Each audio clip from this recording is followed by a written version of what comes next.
kasih buat teman-teman dari jurnalis, wartawan semuanya yang berkenan hadir di sore hari ini. Seperti yang tadi dibilang, acara hari ini adalah Ayo Login PSI. Anies ketar-ketir, Kaisang tak gentar sindir skandal korupsi lem Aibon di DKI berhasil diungkap kader PSI. PSI makin moncar, Kaisang ketum, 13.000 kader baru bergabung. Halo, selamat datang di channel Redaksi Jurnal bersama JJ. Seperti yang pernah saya bilang di pidato, kami ingin berpolitik secara gembira. Move on dari berpolitik cara lama tanpa ada mencela orang lain, merendahkan orang lain. Oleh karena itu, dengan 13.000 ya tadi. Iya, betul. Nah, 13.000 teman-teman yang bergabung di PSI, sekali lagi selamat datang, dan kita harus berpolitik dengan bergembira. Masuknya Kaisang dan kemudian menjadi ketua umum justru memperlihatkan PSI ini adalah partai yang terbuka, cair. Selama ini kita sering mengkritik partai lama atau partai-partai yang sudah mapan karena kita menganggap bahwa kita sulit atau ada banyak orang muda potensial sulit masuk ke dalam dan menempati posisi yang baik. Benar nggak? Begitu ya? Jangan-jangan apa yang kita persepsikan sebagai kaderisasi di partai-partai yang sudah mapan tadi adalah justru menghambat orang-orang muda ini untuk menempati posisi-posisi strategis. Justru harus dilihat dengan konteks seperti itu menurut saya. Jadi apa yang dilakukan PSI harus dibaca juga sebagai sebuah keberanian, sebagai sebuah upaya untuk menerabas hal-hal yang sudah beku tadi.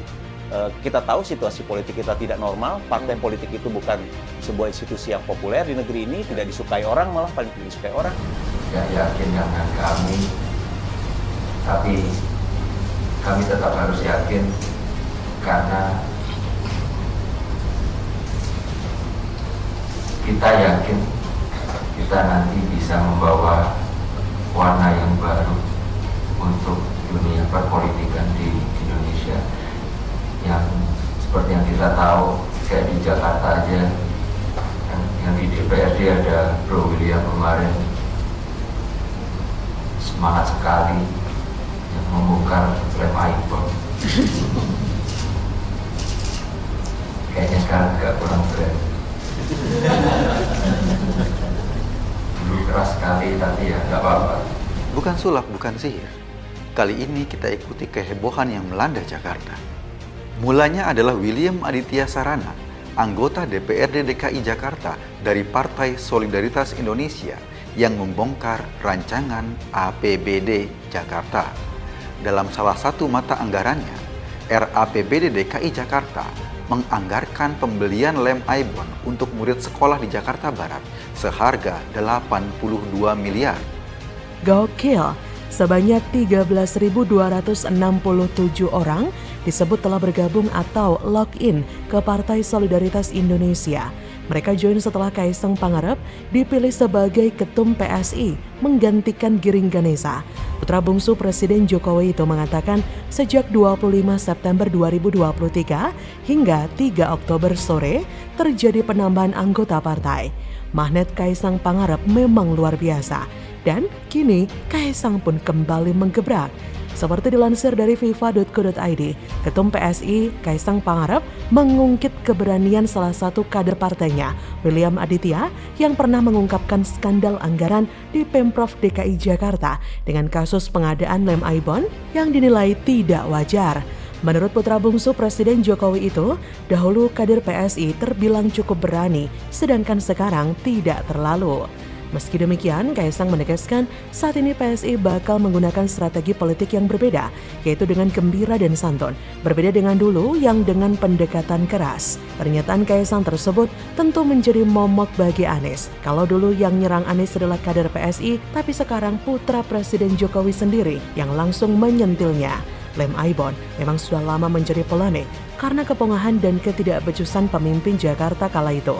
Anggaran pemerintah DKI Jakarta dihambur-hamburkan sedemikian rupa cuma untuk beli lem Aibon. Bayangkan, seperti diketahui William Aditya pernah membongkar sejumlah kejanggalan dalam kebijakan umum anggaran prioritas plafon anggaran sementara atau KUA PPAS tahun 2020 silam.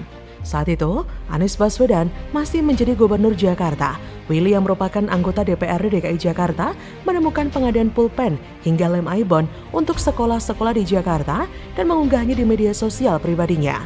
William pun mengunggah sebuah tangkapan layar apbd-jakarta.go.id yang bertuliskan Suku Dinas Pendidikan Wilayah 1 Jakarta Barat yang menganggarkan lem Aibon untuk kegiatan biaya operasional pendidikan sekolah dasar negeri dengan total anggaran senilai 82,8 miliar rupiah. Singkatnya sih begini, anggaran itu dibuat Sudin seraya menunggu detail anggaran setiap sekolah. Setelah detail anggaran dari sekolah selesai, barulah kemudian anggaran itu direvisi kembali ke tiap-tiap sekolah. Jadi, lem Aibon itu akan diubah menjadi ATK di seluruh sekolah yang mendapatkan anggaran.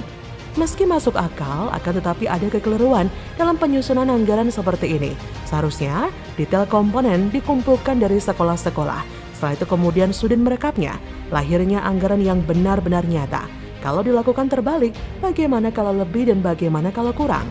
Kalau dilakukan terbalik, bagaimana kalau lebih dan bagaimana kalau kurang? Masa sih membuat anggaran berdasarkan hitungan kira-kira? Pedagang asongan saja, nggak gitu loh. Nah, beda dengan semua temuan di atas, Anies Baswedan tidak mengoreksi anggaran yang terceduk itu. Tapi dia malah menyalahkan sistem e-budgeting yang ada di DKI Jakarta. Katanya sistem itu digital tapi tidak smart, tidak pintar. Waduh. Sepintar-pintarnya sistem tidak akan mampu mencegah kesalahan manusia penginputnya. Jadi input data ke sebuah sistem kan dilakukan secara manual nih. Maka ketika penginput keliru, sistem juga akan keliru membacanya. Sistem e-budgeting itu tanpa perlu Anda menjadi seorang IT pun tidak akan mampu mengoreksi harga yang ada di pasar dengan yang ada di otak pembuat harganya. Itu aja masa nggak paham sih, Nis? Mau ngeles ya? Perhatikan bagaimana Anies mengaplikasikan koreksinya terhadap sistem. Tampak bego jadinya. Bagaimana mungkin sistem mampu mendeteksi harga Aibon di pasar dengan harga Aibon yang ada di otak si penginput data atau pembuat anggaran. Yang namanya sistem, dia menerima data dari user, lalu mengolahnya sedemikian rupa agar terorganisir, terhitung secara tepat, dan terakses secara teratur. Tetapi yang tidak bisa dilakukan sistem adalah mengoreksi apakah data input itu wajar atau tidak. Yang jelas, tidak mungkin sistem sudah menginput data harga standar barang yang akan dibeli ke sistem, sebab harga sering berubah, sehingga sistem tidak mungkin menginput data yang tidak pasti. Kalau menginput data yang tidak pasti, maka hasil sistem juga tidak akan pasti, Nis. Dan ini bertentangan dengan prinsip sistem digital. Jadi sebenarnya bukan sistemnya yang tidak smart, melainkan Aniesnya yang bego dan tidak paham sistem. Dia tidak tahu harus menjawab apa ketika ada anggaran siluman.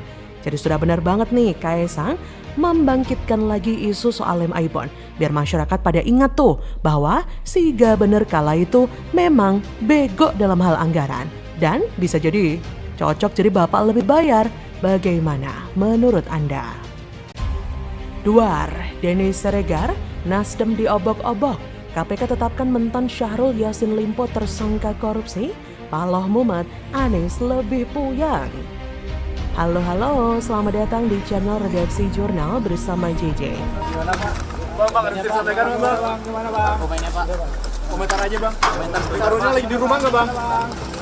Bang, berangkat dikit aja Bang. Bang. Bang, sampai diusir Bang. Kenapa diusir Bang? Bang, tidak ada Bang. Sedikit aja Bang. Ada kasus yang diselidiki oleh KPK. Tanyakan ke sana.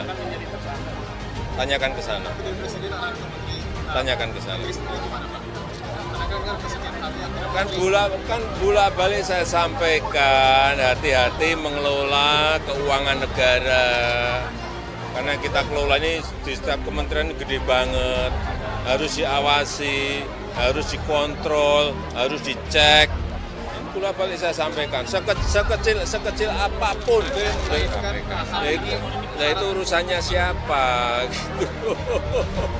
Kalau urusan penegak hukum ya tanyakan ke penegak hukum lah, jangan ditanyakan ke saya. Pola-pola yang terjadi hari ini itu hampir sama atau mirip sekali dengan Joni Plate, karena Syahrul Yassin Limpo ketika dipanggil oleh KPK untuk panggilan pertama itu nggak hadir gitu. Nah itu sama seperti si Joni Plate. Dulu ketika Joni Plate dipanggil oleh Kejaksaan Agung juga mangkir, juga nggak datang dengan alasan yang sama, lagi ada tugas negara. Surya Paloh itu dalam sebuah pertemuan yang sangat tertutup katanya gitu ya, itu mengatakan bahwa jangankan di penjara katanya, dibunuh pun saya tetap mendukung Anies Baswedan. Jadi kayaknya Surya Paloh juga sudah punya feeling kalau dia juga akan masuk ke penjara. Jadi jangan ditarik semua permasalahan pidana, kejahatan pidana ini dikaitkan dengan politisasi atau kriminalisasi. Tidak, ini semata-mata penegakan hukum. Jadi ini menurut saya semakin sempurna penderitaan dari Partai Nasdem. Kalau ini benar-benar terjadi bahwa nanti KPK akan menetapkan Syahrul Yassin Limpo, Menteri Pertanian kita, menjadi tersangka kalau terbukti atau ada dua alat bukti yang menuju dan menunjukkan bahwa Syahrul Yassin Limpo memang ada indikasi melakukan korupsi, menurut saya ya harus tetap diteruskan. Dan ini merupakan tragedi atau prahara bagi Partai Nasdem. Pegiat media sosial Denny Siregar mencuitkan kabar mencengangkan. Seperti dilansir dari akun X-nya, Denny Siregar memposting sebuah berita dari CNN Indonesia. Breaking news, KPK dikabarkan tetapkan mentan Syahrul Yassin Limpo tersangka. Denny Siregar memberikan caption berikut ini. Habis BTS terbitlah food estate, Nasdem habis diobok-obok, sambil menyertakan emoji tertawa. Nah, kalau kita lihat, seperti dilansir dari laman CNN Indonesia, Komisi Pemberantasan Korupsi atau KPK dikabarkan telah menetapkan mentan Syahrul Yassin Limpo sebagai tersangka kasus dugaan korupsi. Penetapan itu menindaklanjuti peningkatan status dugaan korupsi dari tahap penyelidikan ke penyidikan. Kata sumber CNN Indonesia melalui pesan tertulis Jumat 29 September, yang bersangkutan SYL sudah jadi tersangka. Sementara itu, Kepala Bagian Pemberitaan KPK Ali Fikri menyatakan tim penyidik masih terus mengumpulkan dan memperkuat alat bukti. Satu di antaranya melalui penggeledahan rumah dinas SYL yang dilakukan Kamis 28 September hingga pagi hari ini. Kata Ali saat dikonfirmasi mengenai status tersangka SYL, yang pasti pengumpulan bukti terus KPK lakukan. Sebagaimana yang sering kami sampaikan, KPK hanya menyampaikan seluruh proses penanganan perkara secara utuh pada saatnya setelah semua proses cukup dilakukan. Hasil penggeledahan belum bisa kami sampaikan. Informasi yang kami peroleh proses kegiatan penggeledahan masih berlangsung di tempat dimaksud. Syahrul sudah pernah diperiksa KPK pada 19 Juni lalu. Kala itu ia diperiksa kurang lebih selama 3 jam. PLT Deputi Penindakan dan Eksekusi KPK Asep Guntur pernah menyampaikan bahwa ada 3 klaster dugaan korupsi yang tengah didalami di lingkungan Kementan. Ia menyampaikan itu usai Syahrul diperiksa pada 19 Juni lalu. Di sisi lain, menanggapi penggeledahan rumah dari Syahrul Yassin, Nasdem melalui Ahmad Sahroni memberikan tanggapannya. Kata Bendahara Umum Partai Nasdem Ahmad Sahroni, Jumat 29 September, saya baru dengar berita ini, tapi karena sudah demikian biasanya langkah KPK sudah melalui prosedur yang benar. Sahroni mengatakan pihaknya menghormati proses hukum yang berlaku. Selain itu, ia menyebut akan menunggu keterangan resmi KPK. Ia berkata, kita hormati dan kita dukung proses hukum yang dilakukan KPK dan kita tunggu keterangan dari KPK setelah ini. Berdasarkan informasi hasil gelar perkara yang diterima CNN Indonesia, pimpinan KPK menyepakati Yassin Limpo dan 2 pejabat Kementerian Pertanian lainnya sebagai tersangka. Berikut informasi yang diperoleh CNN Indonesia dari sumber internal KPK bahwa perkara dugaan TPK tindak pidana korupsi berupa penerimaan hadiah atau janji atau sesuatu oleh PN atau yang mewakilinya di lingkungan Kementerian Pertanian tahun 2019-2023 SPNN Lidik 05 LID.01.00/01/01/2023 tertanggal 16 Januari 2023 disetujui untuk naik ke penyidikan dengan calon tersangka SYL Menteri Pertanian RI tahun 2019-2024. CNN Indonesia telah berusaha menghubungi Syahrul Yassin Limpo melalui telepon dan pesan WhatsApp untuk mengkonfirmasi kabar ini, Tapi sayangnya pesan gagal terkirim. Ya kita tunggu saja. Yang kita tunggu juga adalah bagaimana sikap Surya Paloh nantinya. Apakah sama dengan sikapnya terhadap kasus Joni Plate? Ataukah dengan mantan sekjen yang dulu Rio Capella? Yang pasti KPK telah menyatakan mentan Syahrul Yassin Limpo menjadi tersangka. Jadi otomatis Nasdem harus siap dengan imbasnya. Karena hal ini juga akan menentukan nasib capres yang diusung.